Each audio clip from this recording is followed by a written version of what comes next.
The summer air was dry and heavy, carrying the smell of dust and pine needles across the hills as Jack Kincaid steered his old pickup into the gravel driveway of the ranch he had not seen in 15 long years. The engine sputtered before it died with a cough, and silence settled over the land, broken only by the wind through the grass and the distant cry of a hawk. Jack stepped out slowly, his boots crunching against the stones, and he let his eyes roam over the barn with its faded red paint and the fence line leaning tired and crooked. His chest ached with the weight of memory, for this land was not simply earth and wood and wire, but the last piece of his father's legacy. Jack drew a deep breath, and for a brief, fragile moment he felt peace. The quiet told him he was home again, but peace does not last long when trouble is waiting. The sound of squealing brakes cut through the stillness, and a polished white SUV rolled up far too shiny for ranch country. The tinted window lowered, and out came a voice sharp as broken glass. "You cannot park there. This is not some junkyard." Jack turned and saw her, Kerren Whitfield. She looked like someone who thought rules were made for everyone else, and power was made for her alone. Short blonde hair teased into place, oversized sunglasses that had predatory eyes, lips curled into something like a smile, but far colder. "This is my property," Jack answered, keeping his voice steady. Kerren gave a laugh that was not laughter at all. "Not anymore. This land is under the authority of the Homeowners Association, and as president, I am telling you that truck is an eyesore. You will need to move it before I call the police." Jack studied her, measuring each word. "You are telling me I cannot park my own truck on my own ranch." Her smirk widened, as if she was savoring the moment. "That is exactly what I am telling you. Maybe you missed the welcome packet. Rules are rules, sweetheart." Jack felt his jaw tighten. His father had always warned him about people like this, people who mistook control for respect. Still he tried. "I do not want trouble. I just got back. We can be civil." But Kerren leaned further out her window, voice dripping with mock sweetness. "Civil? Honey, I am about to show you how uncivil this gets." She pulled out her phone, and without hesitation dialed 3 numbers. "Hello. Yes, I would like to report a trespasser." Jack froze, his fists clenched at his sides, as the word trespasser rang in his ears. The injustice burned deep. Trespasser. On his land. The land his father had sweated for. The land written in his name. He did not shout. He did not plead. He stood firm, letting the dust rise around his boots as the distant siren began to wail from over the ridge. Kerren leaned back, smug and certain she had won before the battle had even begun. Her sunglasses flashed with the reflection of approaching red and blue lights as the police cruiser rolled closer, gravel spraying under its tires. Jack drew one more long breath, steady as stone. He had come home for peace, but now he knew he was walking straight into war. And as the siren screamed louder and the patrol car turned into driveway, he understood one truth with piercing clarity. This was no ordinary neighborly dispute. This was the beginning of something much bigger, and he would not be the one to back down. The police cruiser rolled to a halt, its tires crunching on gravel and dust billowing in the fading light. 2 officers stepped out, adjusting their belts, their eyes flicking from the shiny SUV to Jack, who stood motionless beside his truck. Kerren was already striding forward, her heels clicking like a gavel, striking judgment. "Officers, thank goodness you arrived," she said, her voice dripping with theatrical relief. She pointed a manicured finger at Jack, as if presenting evidence. "This man is trespassing on HOA property and violating numerous codes. I demand he be removed at once." Jack held his ground silent for a beat, then reached into his truck's glove box. He pulled out a folded sheet of paper worn at the edges from years of handling. The official deed bore his name, printed clear in black in the ink of inheritance. He offered it without flourish, just quiet certainty. The taller officer scanned the page, his brow furrowed, while the younger glanced uneasily at Kerren. She scoffed loudly, tossing her sunglasses higher onto her head. "Oh, please, paperwork can be forged." Meanwhile, his rust bucket is in violation of Section 12 and no unapproved vehicles.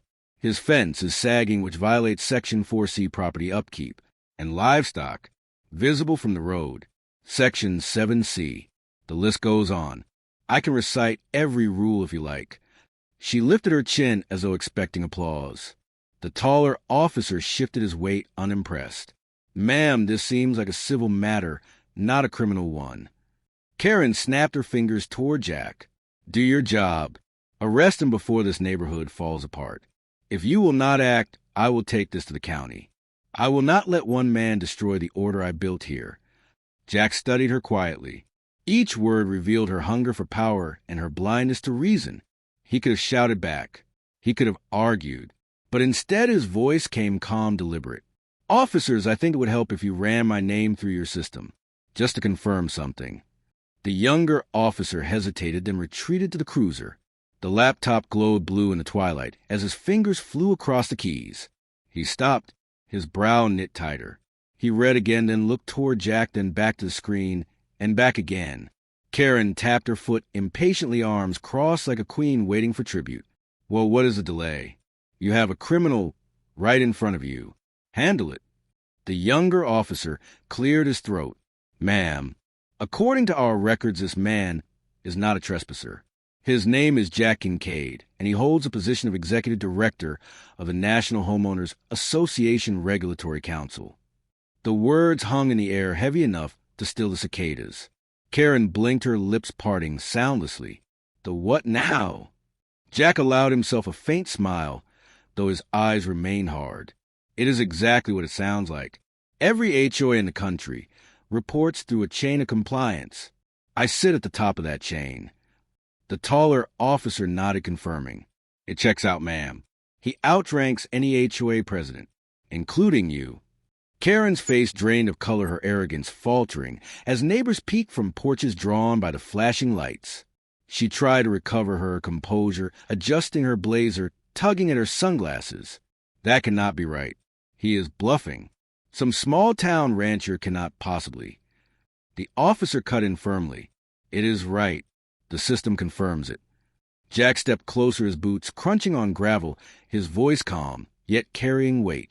"You came here swinging rules like weapons, Kerren. But you forgot the first rule yourself. Power without respect crumbles." For the first time, her mouth stayed shut. The SUV's polished surface reflected her stiff posture, but the glassy shine could not hide the tremor in her hands. She turned as if searching for words, but none arrived.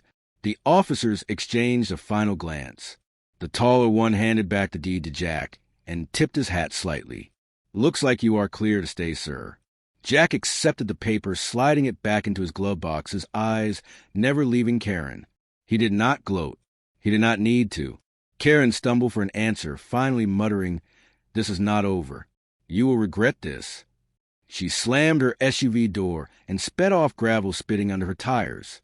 Jack stood still for a long moment, the red and blue lights reflecting against the ranch house his father had built with his own hands. He knew she would not stop here. A woman like Kerren never retreated quietly. She would come again, more desperate, more dangerous. And as the cruiser pulled away, leaving the night to settle back over the land, Jack understood that this skirmish was only the beginning. The real war had yet to start. The following week proved Jack's suspicion correct, for Kerren did not vanish into silence. Instead, she doubled down, her fury sharpening into paper threats nailed to fence posts, bright notices stuffed into his mailbox, and warnings scrawled in bold ink about fines and violations. The orange slips fluttered in the wind like flags of war, each one declaring her unwillingness to yield. Jack collected them calmly each day, folding them neatly into a stack. He did not rage, though anger simmered inside him. He did not storm to her door, though temptation whispered in his ear. Instead, he sat at his worn oak desk in town, opened his laptop, and began to plan. Kerren believed rules were her shield, but Jack knew they could also be her downfall.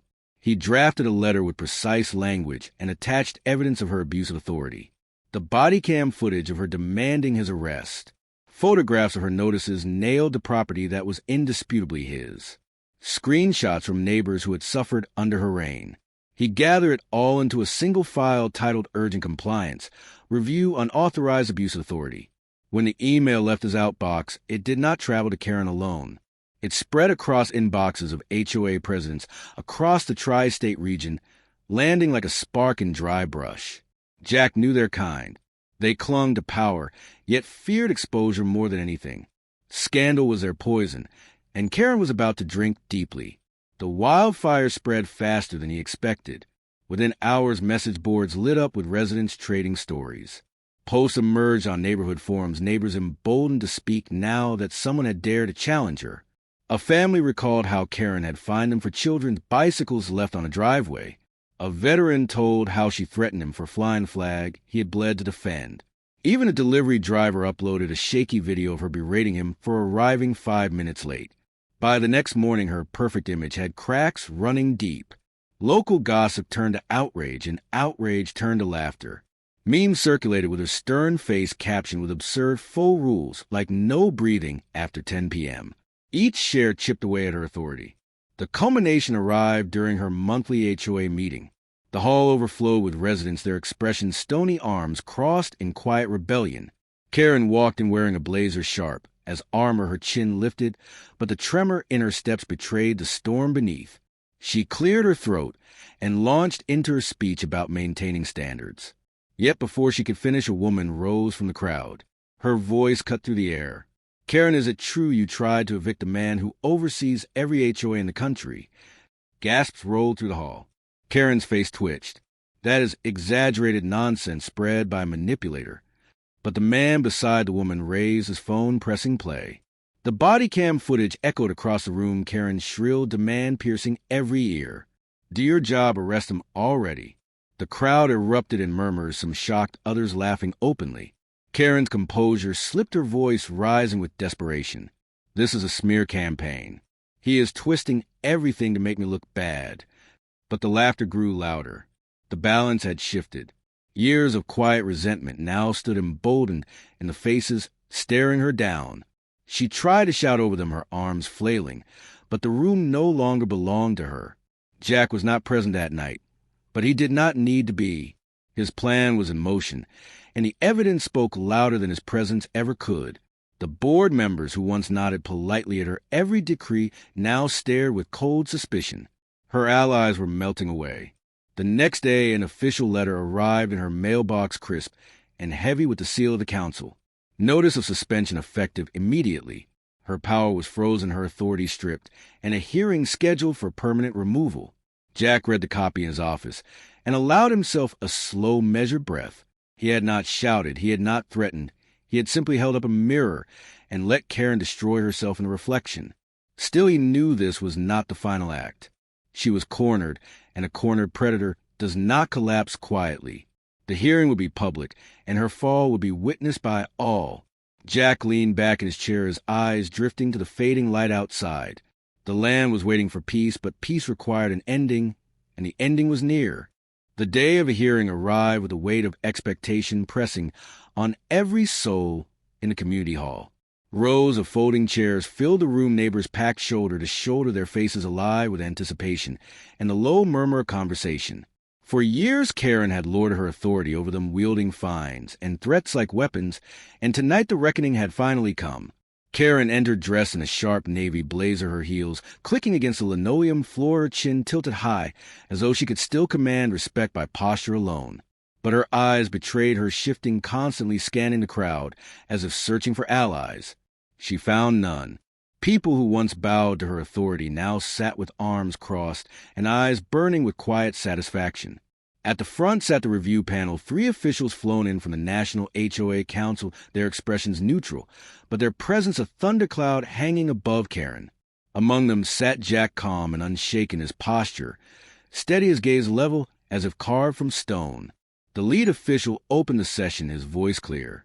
"We are here to review complaint of abuse of authority, harassment, and misconduct by Ms. Kerren Whitfield." Kerren stood quickly, her words tumbling fast, as though speed might mask desperation. "This is a misunderstanding. I have always enforced the rules of this community. My actions were for the good of the neighborhood." A ripple of laughter swept the room, sharp and cutting. A man in the back rose, his voice strong. "Rules like when you fine my daughter for drawing chalk on the sidewalk. She was 6 years old." Another voice shouted, "Or when you try to ban my flag because you said it clashed with the neighborhood palette." Phones lifted into the air, capturing every second, recording for posterity. Kerren's face reddened, her jaw trembling, as she attempted to shout over the crowd. Those were legitimate violations. The community requires order. But the panel raised a hand, silencing the uproar. The lead official turned to Jack. Mr. Kincaid, you have the floor. Jack rose slowly, his boots firm against the stage. The room hushed as his voice carried strong, but measured. Authority without accountability becomes tyranny. An HOA should protect the interests of its community, not suffocate it. Ms. Whitfield forgot that. She wielded her position not as a duty, but as a weapon against her neighbors. She treated them not as equals, but as subjects. That is not leadership. That is abuse. Applause thundered through the hall, shaking the very walls. Kerren spun frantically, her words cracking like brittle glass. He is lying. He is twisting everything. You are all blind to his manipulation. But her cries were drowned in the clamor of the residents, now emboldened, their voices rising in unison. Years of suppressed frustration had found release, and they no longer feared the woman who once held them captive under endless codes and fines. The panel deliberated briefly, then returned with their verdict swift and final. Kerren Whitfield was permanently removed from her position, barred from serving on any HOA board nationwide effective immediately. The word struck her harder than any blow. Her knees wavered, her hand shot out to grip the edge of a chair. Her sunglasses slipped from her hair, clattering loudly onto the floor, echoing in the silence that followed. Jack gathered his documents calmly, sliding them into a neat stack. He looked at her one final time, his expression neither cruel nor gloating, simply resolute. Next time, Kerren read the fine print. The hall erupted in laughter and cheers. Neighbors hugged each other, their relief palpable. Phones recorded every angle, and within hours social media flooded with clips of her downfall captions, mocking her arrogance with brutal humor. Memes spread across platforms painting her as the woman who tried to conquer her neighborhood only to be toppled by the very system she thought she controlled. Kerren slipped out of the hall, shoulders slumped the weight of humiliation, pressing down until she nearly staggered. The empire she had built from fear crumbled into dust behind her. Jack left the building under a setting sun, the sky awash in colors of fire and ash. He drove his pickup back to the ranch parking in the very driveway where it had all begun. No notices nailed to the fence. No threat stuffed in the mailbox. Only the cicadas singing in the trees and the vast stretch of land breathing quiet once again. He stepped out, his boots crunching on gravel, and looked across the horizon. The ranch was a sanctuary, now unchallenged and free of petty tyrants. His father's legacy had been defended not with fists or fury, but with patient strategy and unshakable resolve. For the first time in years, Jack smiled a deep, steady smile of victory. Justice had not come quickly, but when it arrived, it came with finality. And far beyond the ranch, Kerren's name lingered only as a cautionary tale, whispered in laughter, shared in stories, and immortalized in digital echoes of her fall.